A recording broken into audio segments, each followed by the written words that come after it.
Hello everyone, I hope you're all doing well. Today we're going to be talking about some more unusual and unique art supplies. Over the past however many years of making these videos, I've bought a bunch of art supplies, as I'm sure you probably could guess. A lot of them end up being different materials that have piqued my interest because of some sort of unique feature, and I end up wanting to try it out for myself. But unfortunately sometimes, for a myriad of different reasons, I don't actually get a chance to try out the supplies. You know, I end up buying it and then I don't actually get around to using it. So I wanted to make it a bit of a goal to go around my studio and find some of these different art supplies that I never got a chance to properly mess around with and make a list. But then I thought this might actually make an interesting video because all of these products had something specific about them that intrigued me and then made me want to actually try it out for myself. So maybe some of you might be interested in these supplies as well, or have maybe never even heard of some of these, because there are definitely some very unique and unusual ones. And of course, you know, I'm down for any excuse to talk about art supplies. The first thing is actually the only new thing on this list. I picked it up a week or so ago and it was for a very specific reason, because this is quite a unique product and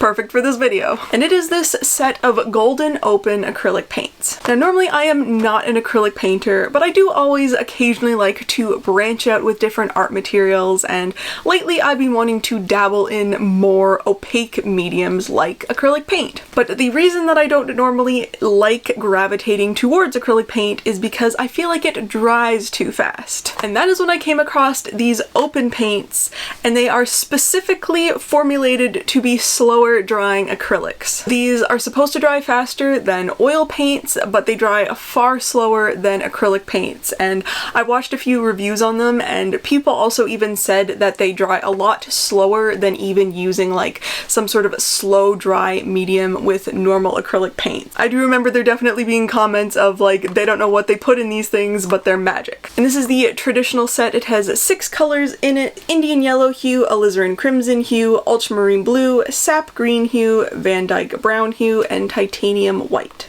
But this was just a nice little set that really had all of the colors that I would purchase anyway, so I bought this, and then I figured down the road if I find that I really like these paints and maybe need to replace some of the tubes, then I can obviously do so later on. These I might have to bust and do first because I'm very intrigued with how these will perform, and also just the whole slow drying aspect and seeing how long it actually does take to dry, and seeing if they might be something that I'm interested in incorporating more and more into my work in the future. While we're on the subject of paint, something that is more typically up my alley are these watercolor paints. This is a collection of some Roman small watercolor paint that I bought literally years ago, I think at this point, and I cannot really remember if I've ever used these. I definitely started because I do have a full swatch card for all of these colors, so I think I ended up starting to film a video on them because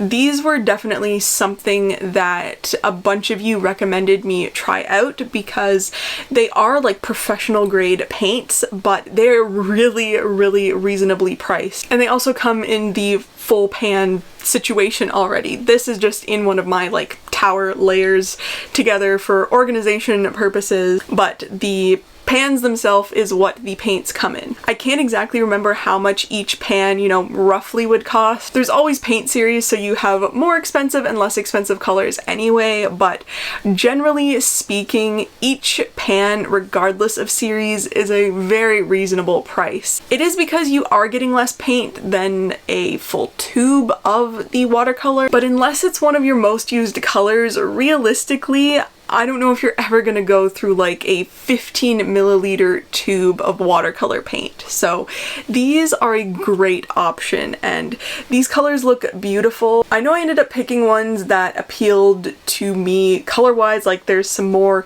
unique colors, like I know this upper one right there is very similar to ultramarine rose. It's something like that, that's a Daniel Smith color, and it has that like splitting property where it kind of looks like two colors. It's like purpley pinkish. It's a very cool color, and so there being a possible like alternative to it was very exciting and appealing. So these paints aren't necessarily unusual, but I would say they fall under the unique category because they are a far less talked about watercolor brand. But they, at least from my swatches from years ago, do look like very, very beautiful paints. So these I really want to put to a proper test because some of these colors I could see myself pulling out of here and putting in my main palette because there are definitely some more unique colors that I don't really have in my main sort of watercolor palette. I'm sure these, as well as most of these products, you will probably see me talk about in upcoming videos, or if you want to see me specifically make a video on something, then please let me know in the comments. Since we just talked about some watercolor paint, it would probably make the most sense to talk about some watercolor paper next. There's actually a reasonable amount of paper on this list, mostly because I haven't worked up the courage to try it out in fear that it will mess up some drawing that I've spent forever on. But the first two things I do actually have high hopes for because they were one of those products that constantly was getting recommended in my comment section, and then I went out and figured out where I could get them. And they are these Stillman and Byrne watercolor sketchbooks. I'm not sure about the different like size of sketchbooks and types.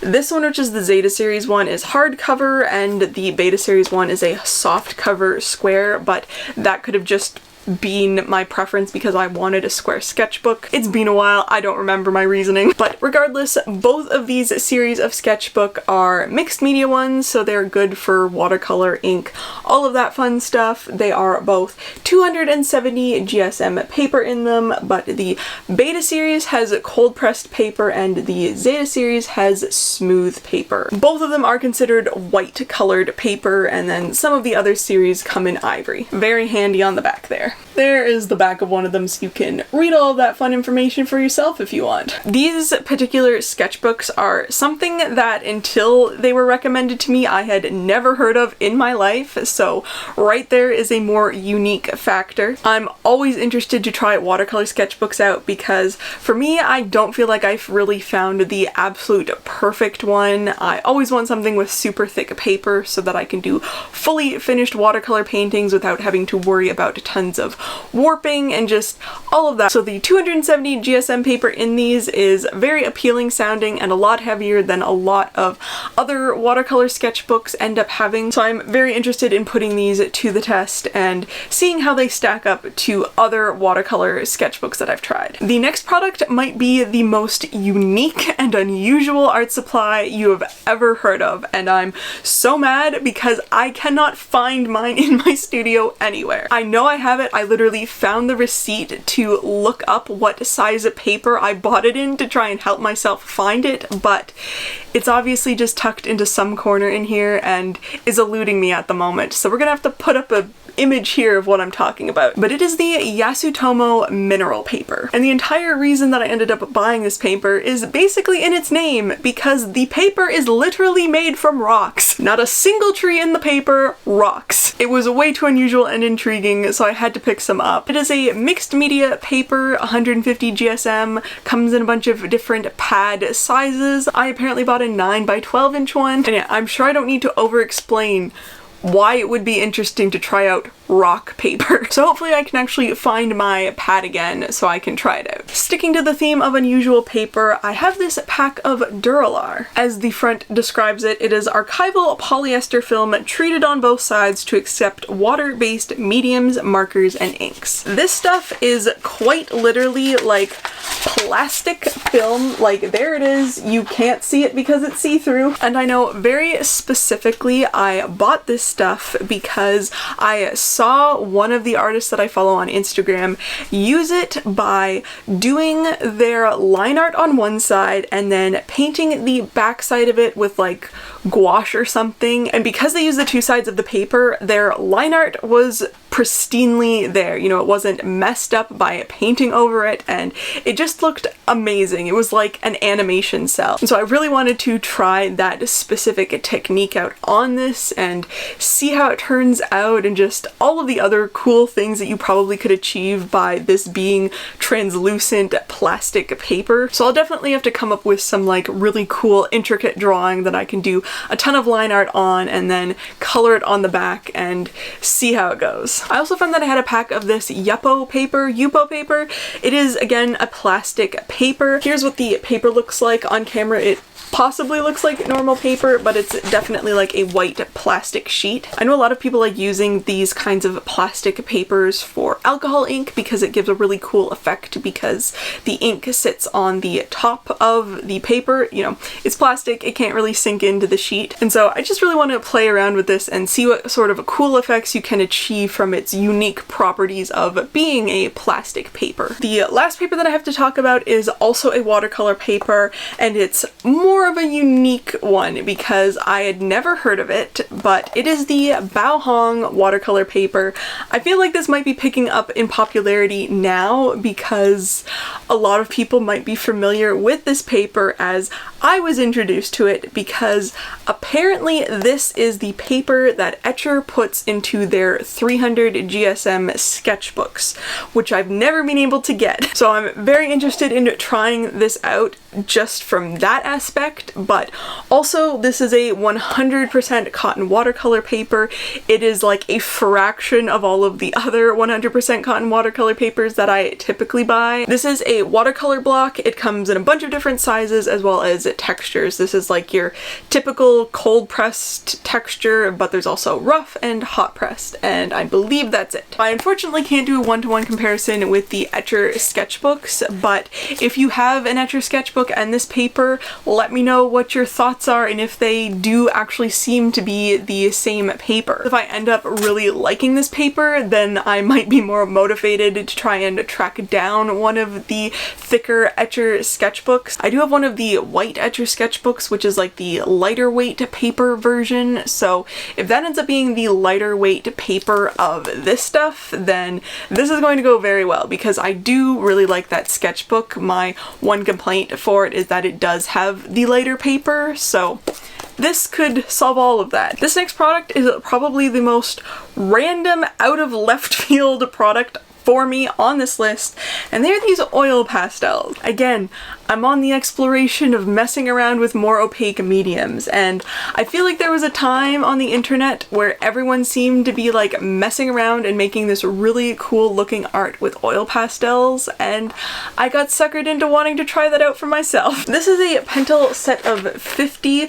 I know these were not expensive at all. I'm sure that these technically are not artist quality and made with like the finest pigments, but I also don't really care. I just wanted to have a set to mess around with, and this is a beautiful and broad color range, so I've got a lot of options here. And it has been like a decade since I've used oil pastels, and so I'm very interested in seeing exactly how these perform and what I can do with them. Just one of those things to have fun with, mess around with, quite literally. I mean, they're pastels, they're probably going to be incredibly messy. This last thing I really debated putting in this video, but I know I bought it for a very specific reason that I did sort of want to mention at some point in a video, and it's also something that I feel like I haven't used nearly enough for, you know, my grand purposes of buying it. So I figured it wouldn't hurt slipping it into the end here. That is this specific type of tabletop easel, which first of all I need to mention, this was like dark brown and I painted it white, so there's been extensive customization already to this thing. Again, I wanted to get into more acrylic and oil painting, and so therefore having an easel option to use in my current studio setup, which is a lot of desks and I don't have room for my like actual proper easel in here at the moment, so tabletop was gonna have to be the way. But even though I had one of those more typical tabletop box easels, I went out and specifically bought this type because of its ability to expand in both directions. I will insert some footage here so you actually can tell what on earth I'm talking about. But on most tabletop easels, you really only have the option to expand the upper portion of the easel to hold whatever piece you're working on. But on this particular type of easel, you have basically two of those adjustment factors, so it can go higher as well as lower. So not only does that that mean you can fit a significantly larger piece on one of these kinds of easels. It also means you have an extreme range of where exactly you want the piece to be sitting in relation to you and how you're working on it. You know, if you were working on a giant piece on a tabletop easel, you could be absolutely killing your arms trying to reach the upper section, whereas on this one you can just put it on a lower level and just in general put it at a better height in relation to you to then work on. But because of that, it also means that the lower bar will stop the easel itself from moving all over the place on your desk, which for me was an extreme added bonus, especially because I could see myself using this to draw larger pieces on a lot, and so the pressure of me trying to draw something with a pencil on an easel would just have that easel scooting all the way across my desk and driving me insane. I'm not sure how unique you would consider this type of easel in comparison to other tabletop easels, but it has some very specific and unique features that would put it that I would say if you're looking for a tabletop easel, only go after this type, because I think just in general it will be a more pleasant working experience for you. And those are all the art supplies that I have for this video. A bit of a more unusual one, but I hope you enjoyed it. I of course would love to know if you have any more unusual art supplies recommendations, or even if you've tried out some of these products and what you think of them, and if you have any tips and tricks to really maximize their potential. I would definitely find that useful, so please leave that in the comment section. But that is everything, so thank you so much for watching, and I'll see you in my next video.